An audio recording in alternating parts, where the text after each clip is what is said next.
Plegado de chapa, pieza solevada. La siguiente pieza que vamos a dibujar utilizando el módulo de chapa de Inventor está inspirada en un posible absorbor para la parte delantera del chasis de un coche de competición. Para ello debemos crear un nuevo archivo de tipo chapa, como podéis imaginar con unidad de longitud en milímetros. Para empezar, en el entorno boceto lo que vamos a hacer va a ser dibujar un hexágono de 30 milímetros de lado. Para ello ejecutamos el comando cota sobre uno de sus lados una vez creado e introducimos este valor. Modificamos la cota, como podéis ver, e introducimos 30 milímetros.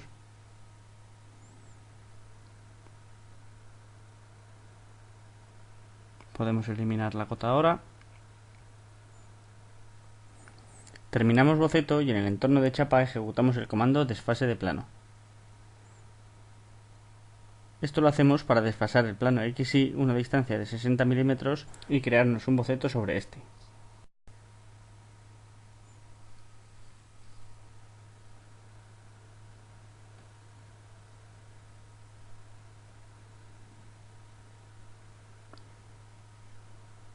En este boceto, si es necesario en vuestro diseño, podéis proyectar el centro del hexágono para que aparezca en vuestro plano. En este caso no hubiese sido necesario ya que estaba centrado en el origen.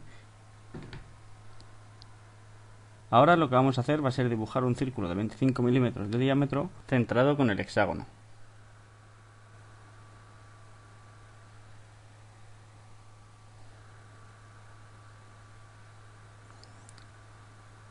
Una vez dibujados podemos terminar el boceto y pasar al entorno de chapa, y en este el primer comando que vamos a ejecutar va a ser el de pestaña solevada, que lo que hace es crear una pestaña entre dos perfiles de boceto.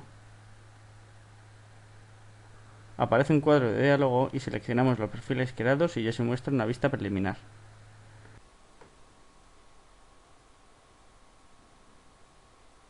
Podemos crear la pestaña hacia adentro, fuera o simétricamente respecto de la lista del perfil que la define.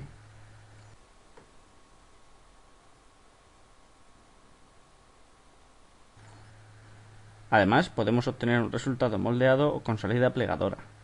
Con la salida plegadora seleccionada podemos editar el control de faceta. Por defecto viene seleccionado tolerancia de cuerda, donde el valor de entrada determina la distancia máxima desde el segmento de arco hasta la cuerda del segmento de la cara. También podemos seleccionar ángulo de faceta. En este, el valor de entrada determina el ángulo máximo con respecto al segmento de cuerda en el vértice de la cara de la faceta. Y por último, podríamos seleccionar distancia de faceta, donde el valor de entrada determina la anchura máxima de la cara de la faceta, al subdividir el perfil de arco. En este recuadro podremos introducir el valor de control, que permite controlar el tipo de faceta especificado. Seleccionamos una salida moldeada. Si intentásemos crear un desarrollo de esta pestaña en este momento no podríamos, ya que es cerrada.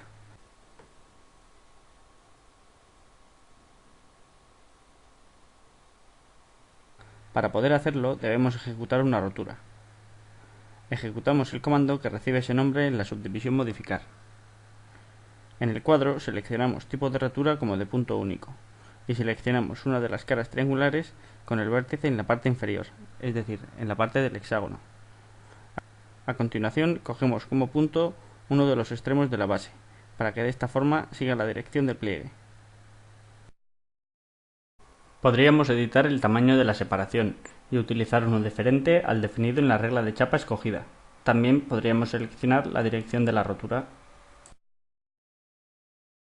Como podéis comprobar, ahora podemos ver el desarrollo en una plancha de chapa con los diferentes pliegues y los diferentes cortes.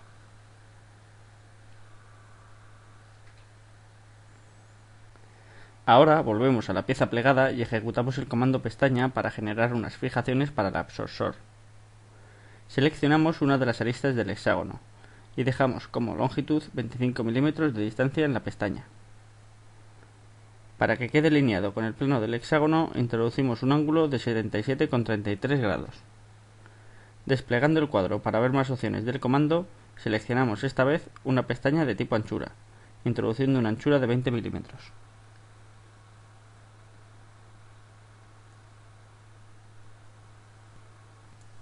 Pulsamos sobre aceptar y una vez creada la pestaña vamos a crear un boceto sobre ella. Con ayuda de las líneas auxiliares creamos una línea que parta desde el centro de la arista de 20 mm de la pestaña y vaya 2,5 mm en vertical. A continuación trazamos una diagonal que vaya hasta la línea perpendicular de esta forma. Hacemos lo mismo hacia el otro lado.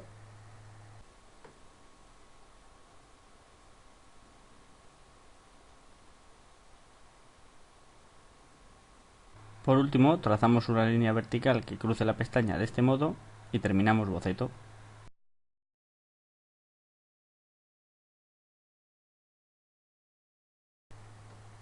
En el entorno de chapa ahora ejecutaremos el comando cortar, que nos permite eliminar material seleccionando un boceto. Aparece un cuadro de diálogo que nos permite seleccionar diferentes opciones, así como los perfiles a cortar. Seleccionamos los triángulos que hemos creado mediante las líneas recién dibujadas. Vemos cómo se sombrean estos triángulos indicando que se van a eliminar. Ahora debemos ir al navegador para compartir el último boceto creado y poder ejecutar operaciones sobre él.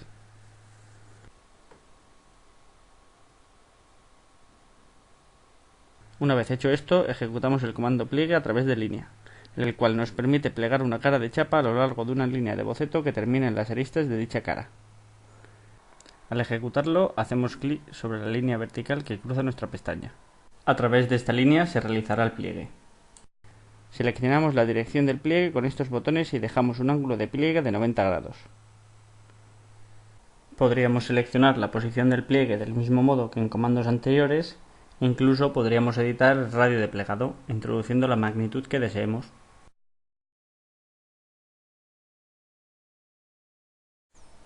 Para terminar con esta pieza, vamos a realizar un corte que esté entre dos caras de un pliegue, exactamente entre estas dos caras. Para ello debemos seguir los siguientes pasos. En primer lugar, desactivaremos la visibilidad del boceto anterior para no liarnos. Ahora creamos un boceto en la cara rectangular. Después ejecutamos el comando proyectar desarrollo, que nos permite proyectar el desarrollo en nuestro plano de boceto.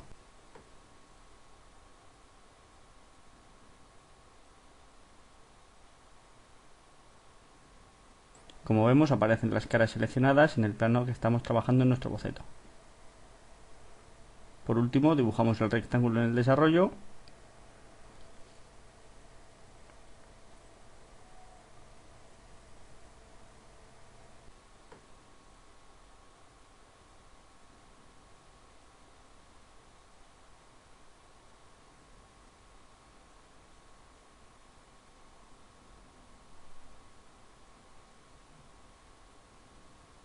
Y terminamos boceto.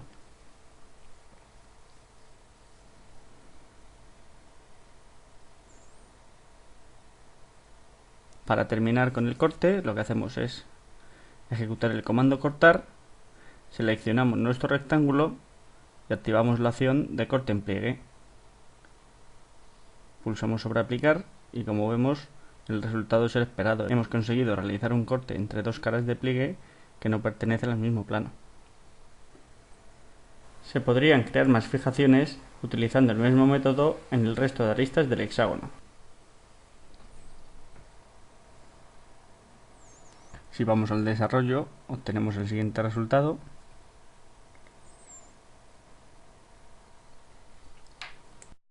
Y finalmente la pieza ya estaría terminada.